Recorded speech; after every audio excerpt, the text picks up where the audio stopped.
Assalamualaikum warahmatullahi wabarakatuh. Kita jumpa lagi. Salam demokrasi.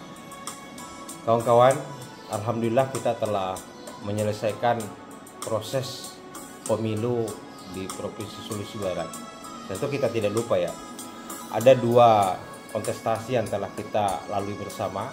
Yang pertama tentunya adalah pemilu legislatif Pilpres, kita telah lalui pada 14 Februari 2024. Di tahun yang sama kita juga melaksanakan tahapan pemilihan kepala daerah secara serentak di tahun 2024 pada 27 November 2024 yang lalu.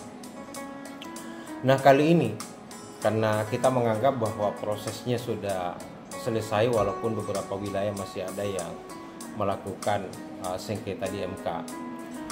Di video kali ini saya ingin mengajak kita semua, baik para politisi, pengurus partai politik, atau yang mungkin konseng dalam wilayah kepemiluan, penggiat pemilu, penyelenggara pemilu, atau mungkin yang ingin berkontestasi ke depan.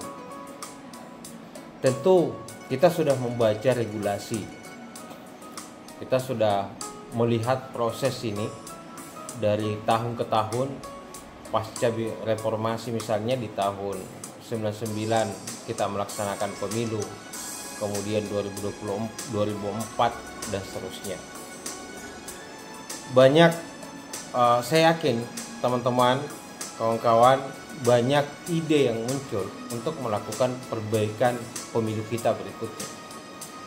Olehnya itu, lewat media ini saya mengajak untuk kita semua untuk memberikan masukan, memberikan tanggapan sebagai bagian dari proses evaluasi pelaksanaan pemilu kita. Apa yang paling penting untuk kemudian kita lakukan perbaikan.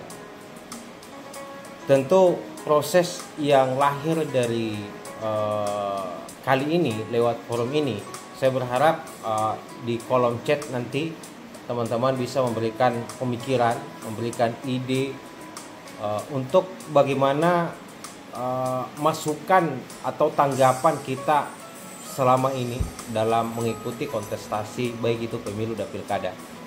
Ini akan menjadi bahan kami untuk kemudian kami sampaikan kepada pihak yang memiliki kewenangan untuk melakukan perbaikan, apakah itu dalam bentuk perubahan regulasi atau melakukan perbaikan teknis pelaksanaan pemilu berikutnya.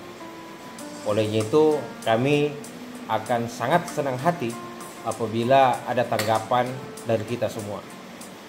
Tentu semua proses tahapan bisa kita diskusikan, mulai dari verifikasi partai politik, kemudian pendaftaran calon, pemutakhiran data pemilih, kampanye, dana kampanye, pemungutan suara, rekapitulasi, baik pada pemilu maupun pilkada.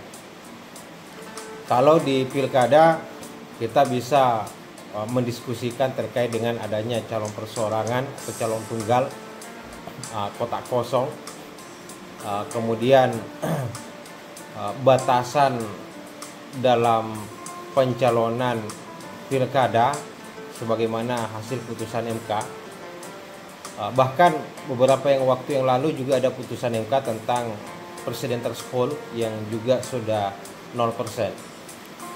Nah, mudah-mudahan apa yang menjadi pikiran kita yang kemudian lahir dari proses ini, tanggapan, ide, pemikiran kawan-kawan, ini akan menjadi bahan kami untuk kemudian menyampaikan kepada pihak yang berkewenangan untuk melakukan perbaikan, melakukan evaluasi, tentu untuk menuju pemilu dan pemilihan yang lebih baik lagi, apakah itu pada tahun 2029 atau tahun-tahun yang akan datang. Karena semuanya potensi mengalami perubahan. Apakah jadwalnya yang akan digeser atau disatukan atau seperti apalah, ini sangat tergantung masukan dari kita semua.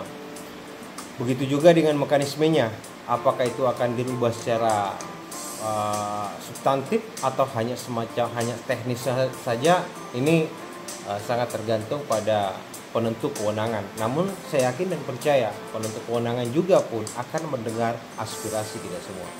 Itu mungkin yang dapat kami sampaikan. Sekali lagi tolong komentar di kolom chat di media ini untuk memberikan masukan tanggapan sebagai bahan evaluasi dalam pelaksanaan proses pemilihan dan pemilu di tahun 2024 di setiap tahapan. Saya kira demikian, terima kasih dari saya.